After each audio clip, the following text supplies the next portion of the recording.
Bismillahirrahmanirrahim. Assalamualaikum warahmatullahi wabarakatuh. Yang terhormat Ibu Zulfa Ismawati, MPD, selaku dosen pengampu mata kuliah metodologi penelitian kualitatif di Manajemen Dakwah 3B, dan seluruh teman-teman semuanya dari kelas Manajemen Dakwah 3B yang saya sayangi. Pada kesempatan kali ini, kami dari kelompok 9 akan mempresentasikan materi terkait dengan kriteria dan teknik pemeriksaan atau pengujian keabsahan data. Nah, sebelum itu izinkan saya untuk memperkenalkan anggota dari kelompok 9. Yang pertama ada saya sendiri, Dewi Hajar, NIM 1263112030660. Yang kedua ada saudara Muhammad Wahyu Ainun Zahrozi dengan NIM 1263111202049. Dan yang terakhir ada saudari Sylvia Rizky Anissa dengan NIM 1263111202046. Langsung saja, untuk mempersingkat durasi video kali ini, materi yang pertama akan disampaikan oleh saudara Muhammad Wahyu Ainun Zahrozi. Kepadanya saya persilahkan. Assalamualaikum warahmatullahi wabarakatuh. Terima kasih kepada moderator. Sebelumnya perkenalkan, nama saya Muhammad Wahyu Ainun Zahrozi, NIM 126311203059. Di sini saya akan menyampaikan materi tentang kriteria dan teknik pengujian keabsahan data. Untuk yang pertama yaitu teknik membangun kepercayaan data. Dalam penelitian banyak hal yang tergantung pada perspektif peneliti, karena ada unsur bias dalam diri peneliti. Lalu peneliti kualitatif menggunakan bermacam teknik untuk memeriksa persepsinya dan untuk meyakinkan bahwa mereka tidak mendapat informasi yang salah. Untuk mempermudah pemahaman, dalam teknik membangun kepercayaan data pada penelitian kualitatif selalu diperbandingkan atau dikaitkan dengan istilah membangun data dalam penelitian kualitatif. Misalnya, Likon and Guba menyatakan di sini yaitu menguji keabsahan data dalam penelitian kualitatif meliputi uji 1. Credibility atau disebut dengan validitas internal, 2. Transferability atau disebut dengan validitas eksternal, yang ketiga dependability atau disebut dengan reliabilitas, yang keempat confirmability atau bisa disebut dengan objektivitas. Untuk yang kedua yaitu tentang regulasi.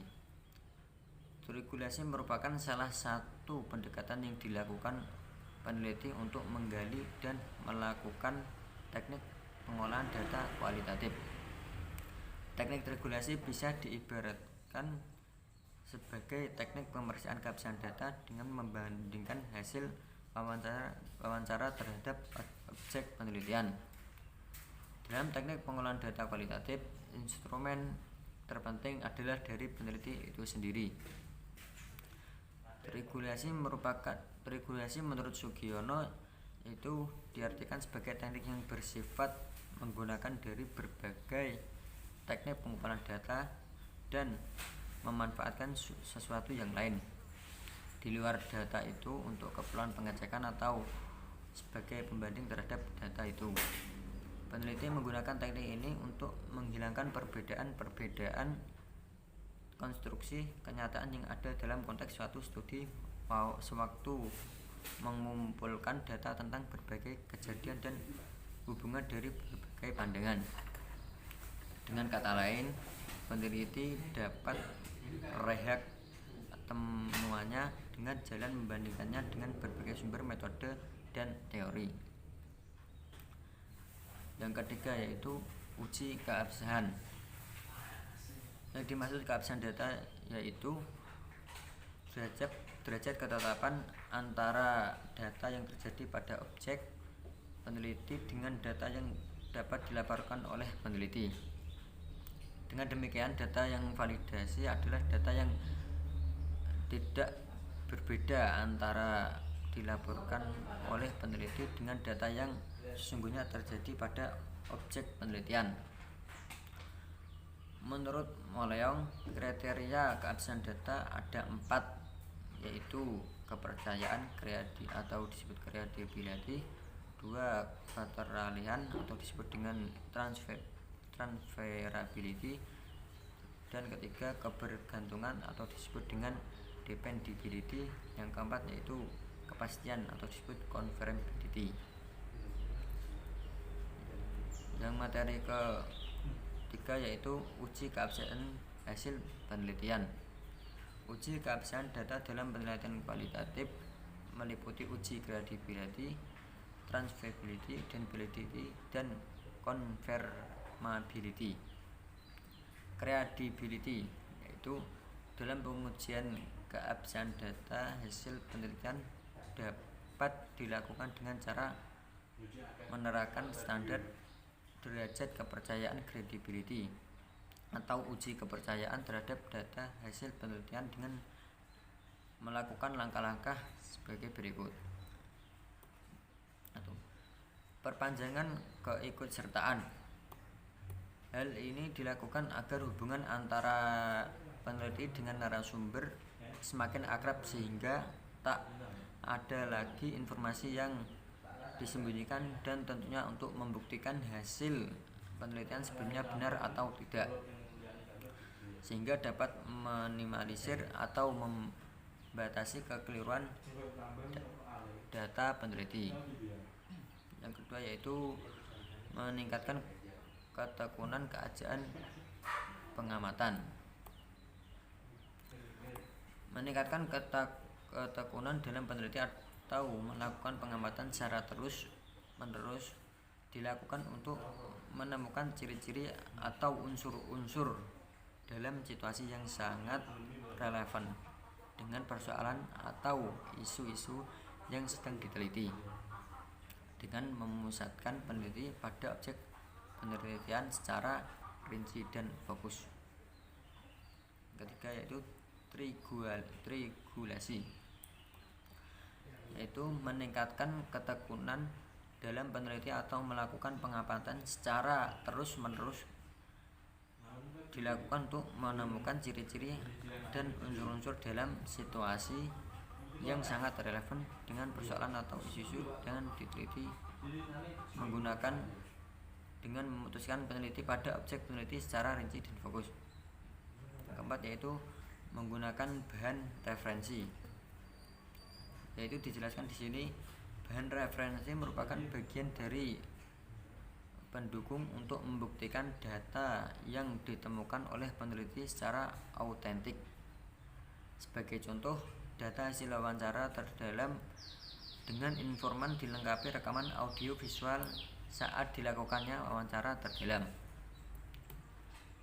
Kelima, mengadakan member hack. Member hack di sini disebut yaitu merupakan suatu proses pengecekan data kepada sumber data. Adapun tujuan dilakukannya member hack yaitu agar informan yang diperoleh dalam laporan peneliti memiliki kesesuaian dengan apa yang dimaksudkan oleh sumber data atau informan.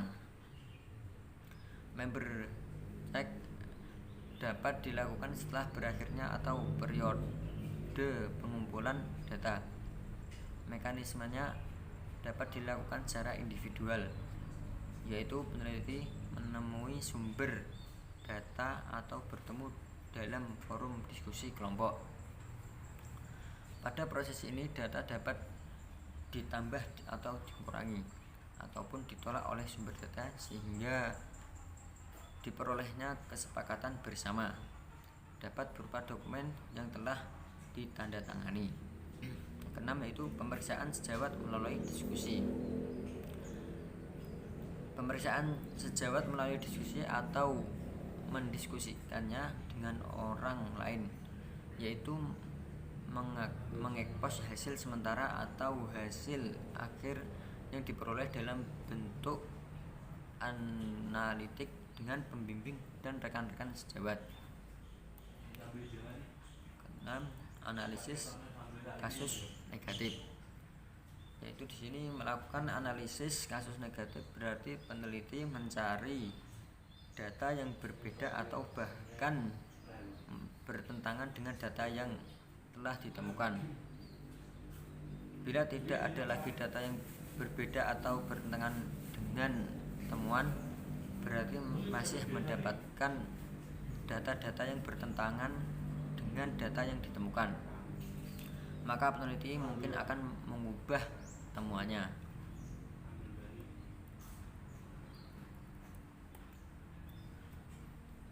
Poin yang kedua yaitu transferability. Yaitu disebut transferability merupakan validitas eksternal dalam penelitian kualitatif. Validitas eksternal menunjukkan derajat ketetapan atau dapat diterapkannya hasil peneliti ke populasi di mana sampel tersebut diambil. Poin yang ketiga yaitu dependability. Disebutkan di sini reliabilitas atau peneliti yang dapat dipercaya. Dengan kata lain, beberapa percobaan yang dilakukan selalu mendapatkan hasil yang sama. Peneliti yang dependability atau reliabilitas adalah peneliti apabila 75 penelitian yang dilakukan oleh orang lain dengan proses peneliti yang sama akan memperoleh hasil yang sama pula. Poin yang keempat yaitu confirmability. Yaitu disebutkan di sini yaitu suatu objek pengujian kualitatif disebut dengan uji confirmability penelitian. Penelitian bisa dikatakan objek apabila hasil peneliti telah disepakati oleh lebih banyak orang. Penelitian kualitatif uji confirmability berarti menguji suatu hasil penelitian yang dikaitkan dengan proses yang telah dilakukan. Apabila hasil penelitian merupakan fungsi dari proses penelitian yang dilakukan, maka peneliti tersebut telah memenuhi standar confirmability. Untuk selanjutnya, perpanjangan keikutsertaan. Keikutsertaan peneliti sangat menentukan dalam pengumpulan data. Keikutsertaan tersebut tidak hanya dilakukan dalam waktu singkat, tetapi memerlukan perpanjangan keikutsertaan peneliti pada latar penelitian. Perpanjangan keikutsertaan peneliti akan memungkinkan peningkatan derajat kepercayaan data yang dikumpulkan. Hal tersebut penting karena peneliti kualitatif berorientasi pada situasi, sehingga dengan perpanjangan keikutsertaan dapat memastikan apakah konteks itu dipahami dan dihayati. Di samping itu, membangun kepercayaan antara subjek dan peneliti memerlukan waktu yang cukup lama.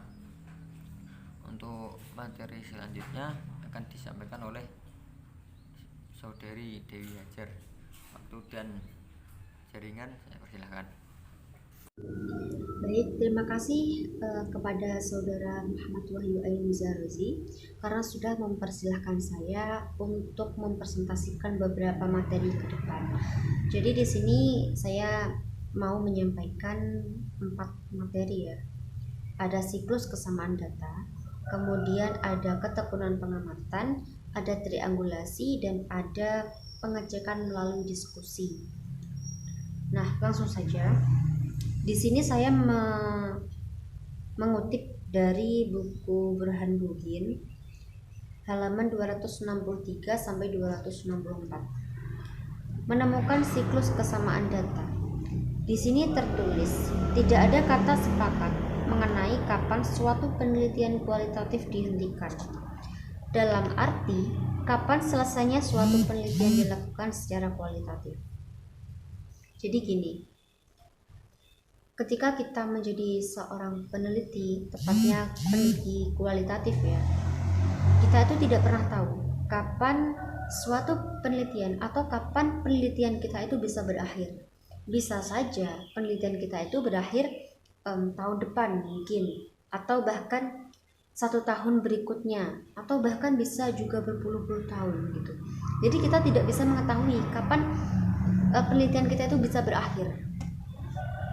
Dan di sini juga tertulis, ketika peneliti mengatakan bahwa setiap hari ia menemukan data baru, maka artinya ia masih terus bekerja untuk menemukan data lainnya karena informasi yang ingin diperolehnya itu masih banyak. Nah, jadi gini, seorang peneliti itu mungkin mau menemukan informasi yang atau menggali lebih banyak informasi gitu. Tapi informasi yang dia dapat itu masih hampir sama. Contohnya gini, ada seorang peneliti dan itu di hari pertama dia meneliti dan mendapatkan informasi. Kemudian di hari berikutnya dia itu juga meneliti dan mendapatkan informasi yang sama juga. Nah, karena informasi dari penelitian pertama dan penelitian kedua itu juga sama, jadi otomatis datanya itu tidak jauh berbeda. Ya bisa dikatakan hampir sama ya. Kemudian langkah atau gini, peneliti tersebut harus melakukan langkah akhir karena data yang diperolehnya itu sama. Nah, peneliti tersebut harus melakukan langkah akhir, yaitu dengan menguji keabsahan data penelitiannya dengan informasi yang kemarin dengan informasi yang baru. Nah, namun ketika hasil dari uji keabsahannya itu sama dengan hasil dari penelitiannya, berarti bisa dikatakan bahwa penelitiannya itu atau uji keabsahannya itu merupakan sudah di penghujung gitu, sudah istilahnya itu sudah hampir selesai, sudah bisa dikatakan selesai sih ya. Kemudian penelitian tersebut juga bisa diakhiri. Slide yang selanjutnya adalah ketekunan pengamatan. Nah, ketekunan atau keajegan pengamatan itu berarti secara konsisten interpretasi dengan berbagai cara dalam kaitannya dengan proses analisis yang konsisten dan tentatif. Pengamatan itu bukanlah suatu teknik pengumpulan data yang hanya mengandalkan kemampuan panca indera. Nah, panca indera itu kan ada 5 ya. Ada indera penglihatan, ada indera pembau, ada perasa, pendengar, dan peraba.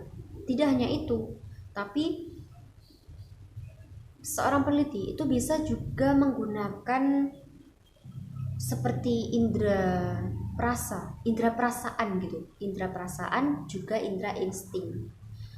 Kemudian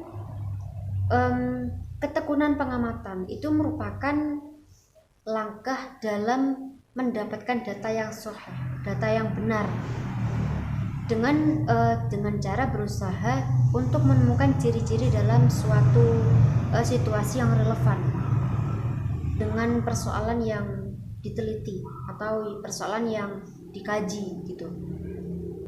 Jadi ketekunan pengamatan itu sebenarnya bermaksud untuk menemukan ciri-ciri dan unsur-unsur yang ada dalam situasi yang relevan terkait dengan persoalan atau sebuah isu yang sedang kita cari, dan kemudian kita bisa memusatkan kepada data-data atau hal-hal yang berkaitan ya tersebut dengan secara rinci.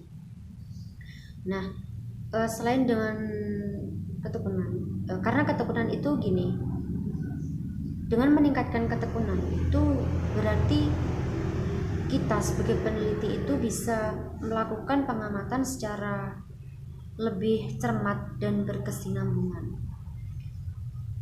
Dengan cara tersebut kita bisa memastikan data atau kita bisa memastikan data dan urutan peristiwa akan bisa direkam dengan pasti ya dan secara sistematis gitu.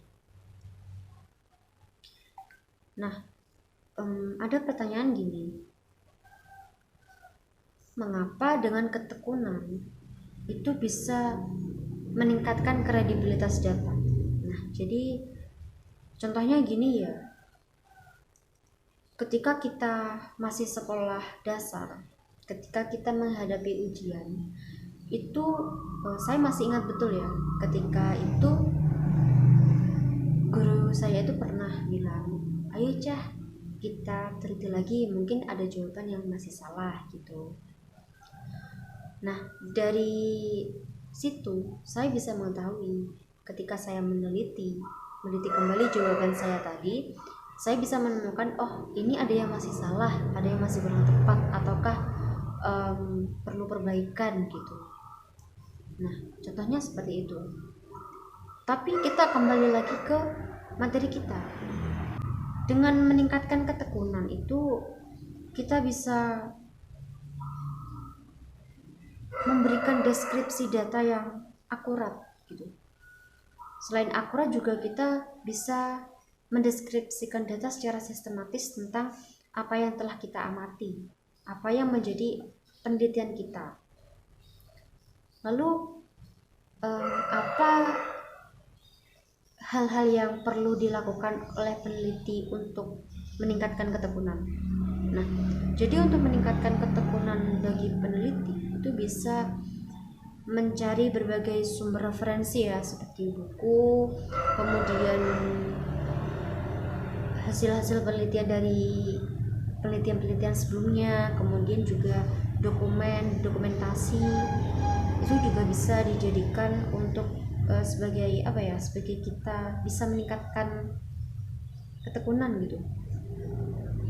Selain itu membaca itu juga merupakan salah satu yang bisa menambah wawasan yang sangat luas, bahkan bisa menambah wawasan yang sangat tajam, sehingga dapat digunakan untuk memeriksa data yang ditemukan itu bisa kita percaya atau tidak. Itu tadi adalah ketekunan pengamatan. Dan slide yang selanjutnya adalah triangulasi. Triangulasi itu merupakan teknik pemeriksaan keabsahan data dengan cara memanfaatkan sesuatu dari luar data itu sendiri. Nah, contohnya apa ya? Triangulasi itu merupakan sebuah teknik di mana kita itu bisa memanfaatkan penelitian lain sebagai sebagai perbandingan gitu. Kemudian menurut Sugiono, triangulasi itu dalam pengujian kredibilitas ini diartikan sebagai pengecekan data dari berbagai sumber, berbagai teknik, dan berbagai waktu. Baik, untuk slide yang selanjutnya ini masih berkaitan dengan triangulasi, di mana di sini saya mengutip dari buku Profesor Dr. Burhan Bukin, halaman 264 sampai 265. Ya, di sini tertulis bahwa Denzin itu membagi triangulasi atau membedakan triangulasi itu menjadi 4 macam. Yang pertama ada triangulasi peneliti, ada triangulasi metode, ada triangulasi sumber data, kemudian juga ada triangulasi teori. Nah, triangulasi peneliti itu kita itu menggunakan lebih dari satu peneliti dalam mengadakan observasi atau wawancara. Dan triangulasi peneliti itu merupakan salah satu pemeriksaan keabsahan data dengan jalan atau dengan cara kita itu bisa memanfaatkan keahlian dari beberapa peneliti untuk dijadikan sebagai pembanding ya, atau bisa kita gunakan untuk mengecek data. Jadi dengan memanfaatkan keahlian dari peneliti lain atau dari peneliti yang sudah ada gitu, itu bisa membantu kita untuk mengurangi ketidakcermatan dalam pengumpulan data. Dan triangulasi ini juga dapat ditempuh dengan jalan membandingkan hasil dari peneliti satu dengan peneliti yang lainnya. Kemudian yang kedua ada triangulasi metode. Di sini saya mengutip dari buku Lexi J. Muleong. Terdapat dua strategi. Oh ya, itu menurut Patton ya, ada dua strategi dalam triangulasi metode. Yang pertama adalah pengecekan derajat kepercayaan penemuan hasil penelitian beberapa teknik pengumpulan data. Yang kedua adalah pengecekan derajat kepercayaan beberapa sumber data dengan metode yang sama.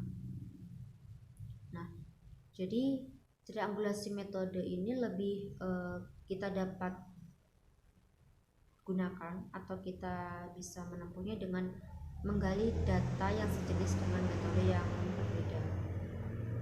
Hanya metodenya saja yang berbeda. Kemudian ada triangulasi sumber. Triangulasi sumber itu berarti kita membandingkan atau mengecek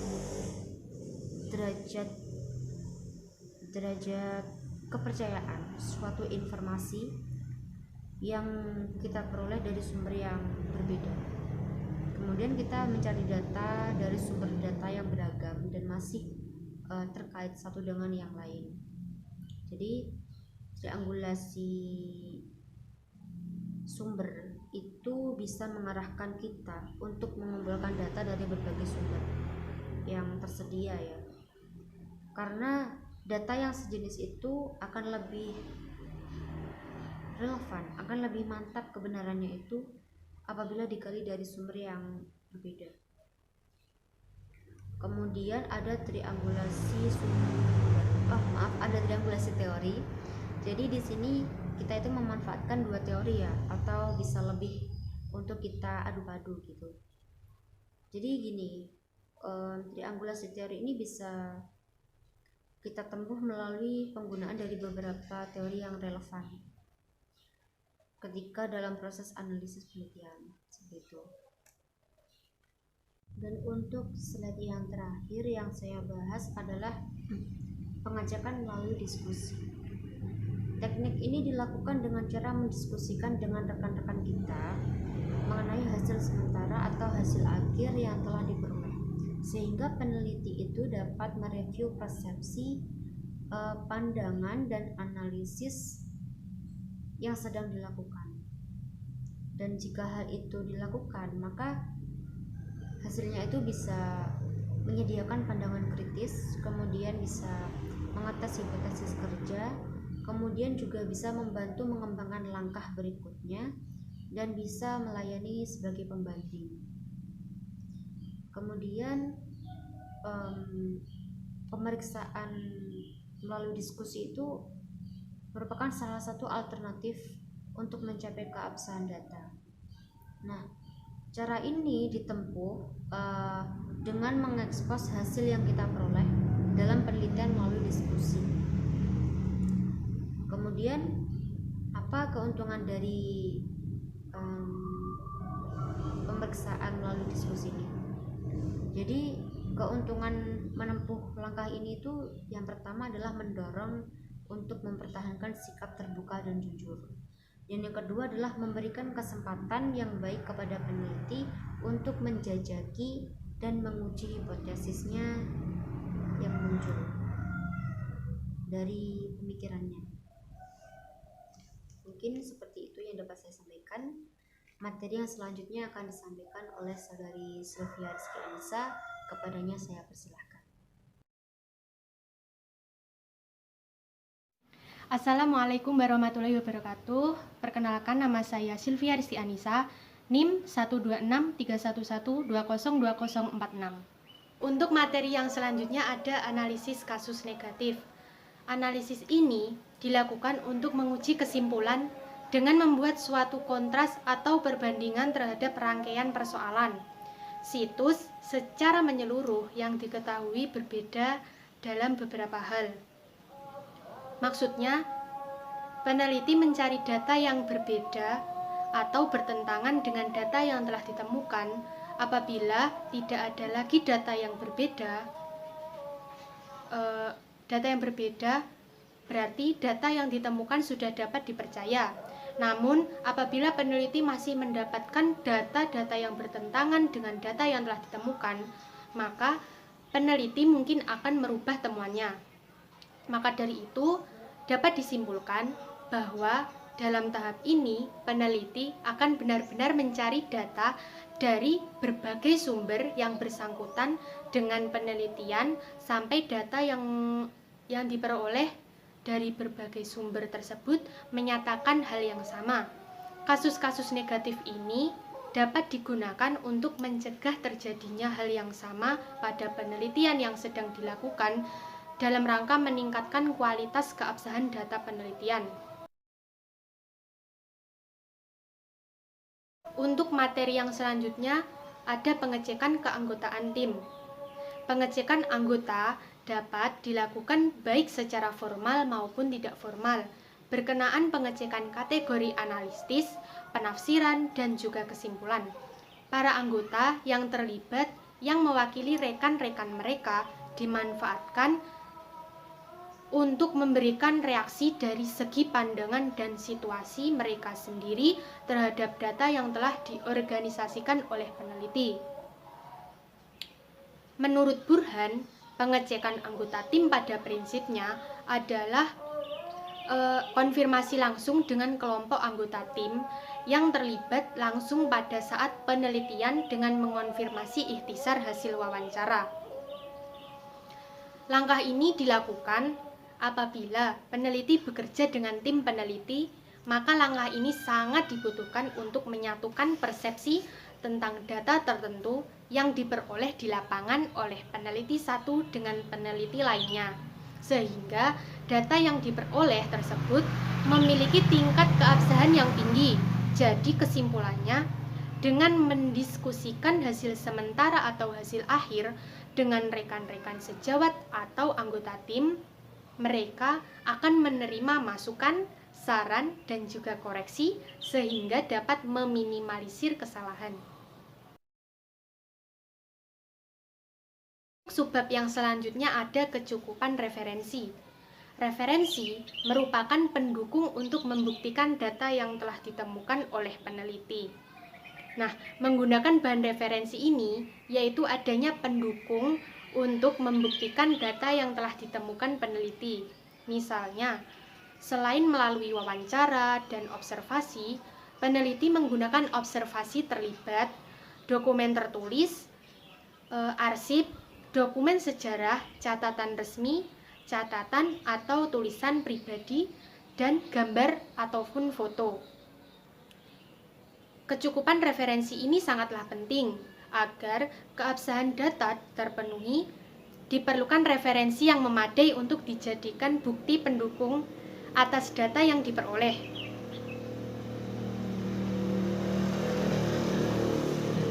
Menurut Profesor Dr. Sugiono, bahan referensi di sini adalah adanya pendukung untuk membuktikan data yang telah ditemukan oleh peneliti. Jadi, ini merupakan bukti bahwa peneliti telah melakukan penelitian seperti rekaman wawancara, catatan hasil wawancara, foto-foto yang dapat membantu dalam melaksanakan penelitian kualitatif sehingga data tersebut dapat dipercaya kebenarannya. Untuk materi yang selanjutnya ada uraian rinci. Uraian rinci atau thick description yang dimaksud di sini adalah suatu upaya untuk memberikan penjelasan kepada pembaca dengan menjelaskan hasil penelitian dengan penjelasan yang serinci-rincinya.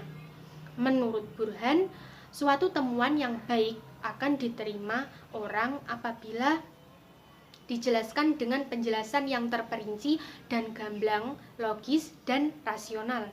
Sebaliknya, penjelasan yang panjang, lebar, dan berulang-ulang akan menyulitkan orang memahami hasil penelitian itu sendiri. Teknik ini menuntut peneliti agar melaporkan hasil penelitiannya sehingga uraiannya itu dilakukan seteliti dan secermat mungkin yang menggambarkan konteks tempat penelitian itu diselenggarakan. Jelas laporan itu harus mengacu pada fokus penelitian. Uraiannya harus mengungkapkan secara khusus sekali agar pembaca dapat memahami temuan-temuan yang diperoleh. Untuk materi yang selanjutnya ada auditing. Auditing merupakan konsep manajerial yang dilakukan secara ketat dan dimanfaatkan untuk memeriksa kebergantungan dan kepastian data. Hal itu dilakukan baik terhadap proses maupun terhadap hasil. Proses auditing dapat mengikuti langkah-langkah seperti yang telah disarankan oleh Halpern. Tahap penetapan dapat tidaknya diaudit. Tugas auditi ialah menyediakan segala macam pencatatan yang diperlukan dan bahan-bahan penelitian yang tersedia seperti yang sudah dikemukakan klasifikasinya, yaitu pra-entry, penetapan hal-hal yang dapat diaudit, kesepakatan formal, dan yang terakhir penentuan keabsahan data. Pada tahap ini, auditor harus membuat ketetapan tentang studi yang sedang atau telah selesai dilaksanakan. Sejumlah temuan diadakan oleh auditor dengan audit yang berakhir dengan usaha meneruskan, mengubah seperlunya, atau menghentikan pelaksanaan auditing. Kemudian ada tahap penetapan dapat tidaknya diaudit. Tugas auditi ialah menyediakan segala macam pencatatan yang diperlukan dan bahan-bahan penelitian yang tersedia seperti yang sudah dikemukakan klasifikasinya. Pada tahap ini, auditor harus membuat ketetapan tentang studi yang sedang atau telah selesai dilaksanakan.